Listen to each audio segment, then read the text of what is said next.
গ্রেপ্তার হওয়া বিজেপি নেতা অজয় রায়ের জামিনের আবেদন খারিজ করল দিনহাটা মহকুমা আদালত।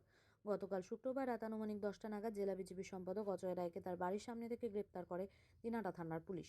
অভিযোগ, পুলিশের অনুমতি ছাড়াই দিনহাটা শহরে বিহার বিধানসভা নির্বাচনে বিজেপির জয়লাভের জন্য মিছিল করা হচ্ছিল। পুলিশ বাধা দিতে গেলে হয় তর্কাতর্কি, বাধে বচসা। এরপরেই দিনহাটা থানার পুলিশের হাতে আটক হন। পরবর্তীতে কোচবিহার জেলা বিজেপির সম্পাদক অজয় রায়কে গ্রেপ্তার করে পুলিশ। আজ শনিবার সকালে দিনহাটা থানা থেকে প্রথমে মহকুমা হাসপাতালে মেডিকেল চেকআপের জন্য নিয়ে যাওয়া হয়, পরবর্তী তাকে আদালতে তোলা হয়। বিজেপি কোচবিহার জেলা সাধারণ সম্পাদক অজয় রায়কে 5 দিনের হেফাজতে পাঠিয়েছে আদালত। জানা গিয়েছে, বাবুপাড়া এলাকা থেকে বিজেপির কোচবিহার জেলা সাধারণ সম্পাদক অজয় রায়কে শুক্রবার রাতে তার বাড়ির সামনে থেকে গ্রেপ্তার করে পুলিশ। সেই মতো এদিন শুক্রবার তাকে আদালতে পেশ করে দিনহাটা থানার পুলিশ। এদিন আদালতে পেশ করা হলে বিচারক তার জামিনের আবেদন খারিজ করে তাকে জেল হেফাজতের নির্দেশ দেয় এবং আগামী 19 নভেম্বর পুনরায় তাকে আদালতে হাজির করার নির্দেশ দেয়। পেশ করা হয়েছিল, মানে কি হলো কি বলবেন? অ্যাকচুয়ালি গতকালকে বিহারে যে এনডিএ সরকারের ভিক্টরি হয়েছিল সেটাই উনি ওনার বাড়ির সামনে সেলিব্রেশন করতেছিলেন।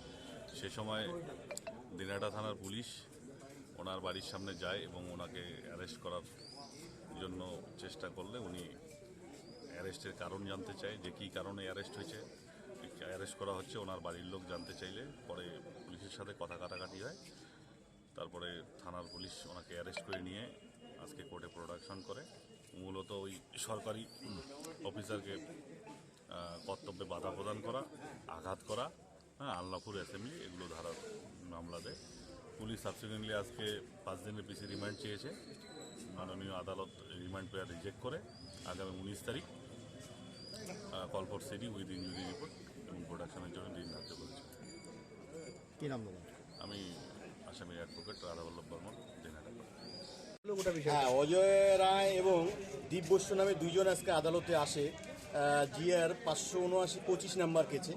ওদের যে সেকশনগুলো ছিল 121-এর 1, 121-এর 2, 224-এর 2 এবং 189 বিএনএস ধারায়।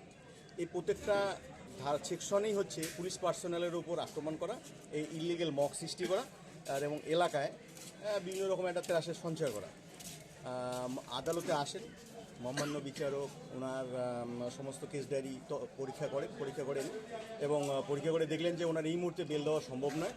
19 তারিখে ওনার নেক্সট হিয়ারিংয়ে ডেট রাখেন। আমি হচ্ছি APP in charge Anwarul Haque, Dinhata court.